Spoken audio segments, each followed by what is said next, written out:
All right. So if you, like me, used to watch Proud Family back in the day, which we have to say now, apparently, you're going to want to check out the rest of this video because it's going to be the review, my first impressions of the first two episodes of the new reboot, Proud Family. Is it Louder and Prouder? Louder and Prouder, Prouder and Louder? Anyways, let's just get to the episode.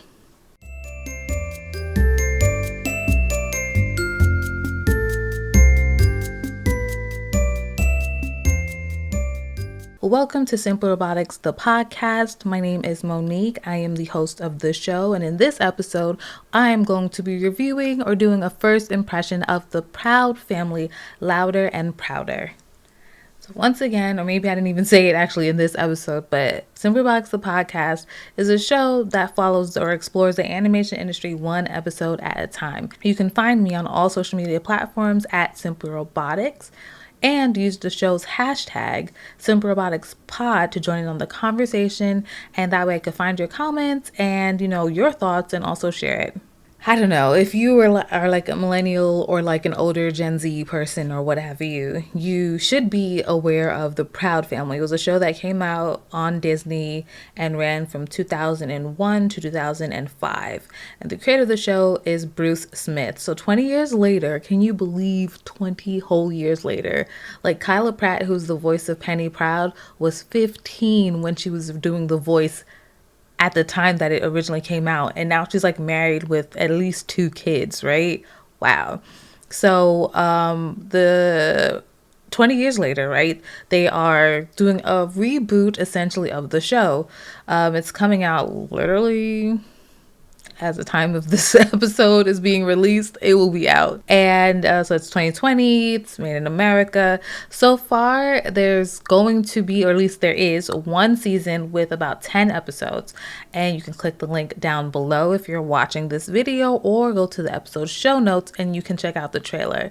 So this is from the Disney Plus website. I'm going to be reading, and it says 20s bring new career highs for Trudy, the mom, and wilder dreams for Oscar, the dad, as well as new challenges for Penny, including a socially woke neighbor who thinks that she has a lot to teach Penny. Penny also bullies social media influencers, spoiler, sorry, who want to cancel her, and then she's also navigating her own teenage hormones. And Penny's friends return, including Dejanay, La Cienega, Zoe, and Michael.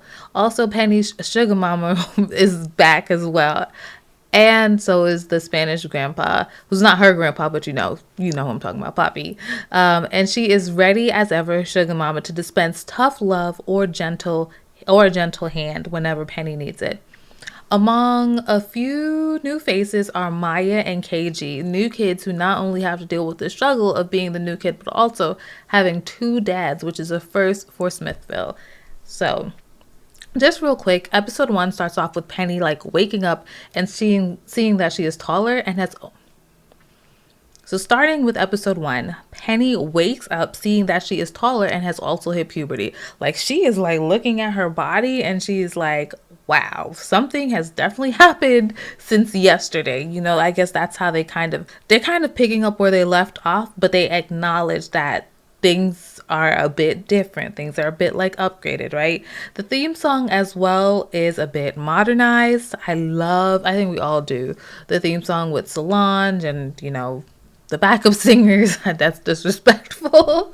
But in this one, so I don't remember her name, but she sounds good, and I could respect the modernized version of it. We see that everyone has grown, not only Penny, the twins are a bit older, sugar mama, the parents, all that sort of stuff. And I really love the updated art style in the series, especially the first one. I feel like it really honored the first go around, the 2001, era, without stepping too far into like the new modern 2D animation look. Like you can tell that things are like different. They definitely have upgraded, like I said, but it isn't too aggressive. The Gross Sisters also are now a rap group, and that was quite entertaining because they're not here trying to bully people and beat people up for money. They like have a record label too and have artists, and they like bully people to paying them so that their artists can have like exposure. And that was a bit comical. So what was also, and I should have said this is all spoilers, but you should know that because the so Sticky moves, the gang goes, and everyone's like kind of walking to school, and they go to Sticky's house, and they see like two new kids, and they're like, whoa, what's going on here? And they're like, oh yeah, Sticky left us for you. And we see Sticky's in the car, and then the car zips off, and it's a letter basically where Sticky's saying like he had the chance to go live with like his father or something in California, I don't know, somewhere, and he's taking that opportunity, and so he's like, deuces, and then he goes. And I thought that was a good way to like remove Sticky from the series, since Orlando Brown did voice Sticky's character, and that's its whole other thing. Lena Waithe voices the one of the new characters, Maya, and I actually thought it was Keke Palmer at first for a while, and then I just learned that it wasn't. And I think Lena Waithe sounds really good actually. So lastly, for episode 1, I felt like I really resonated with the way that puberty hit La Cienega. Like, the just feeling like, I don't know, a hairy furball or something like that. I felt that, like, you have to groom and kind of clean and make your face even without makeup. Like, I felt that, the acne, all those things. And I even I have suffered, it's not as bad now, from like adult acne, like in my early 20s up to my mid 20s. Adult acne was kicking my butt. So I just really, like I said again, resonated with that. So moving on to episode 2, I felt like the show, now sitting in this, felt a little bit more like a web-based game. I think if you remember the web game My Scene, I think, like, it was like these Barbie adjacent dolls. It was giving me My Scene. In this episode, Penny is basically hating on an influencer that all her friends are like obsessed, and then she tries to show like, oh, well, being an influencer is not that bad. So she becomes an influencer by making like a viral video, and then she keeps making viral videos and gets a whole lot of followers, and she's like super consumed by that. And I know that's extremely relatable for probably enough of the audience that the show's intended for. So Penny basically cancels the influencer, and now Penny's like a queen or whatever, and she lets it get to her head so bad. She's like canceling her friends, she's canceling all sorts of people.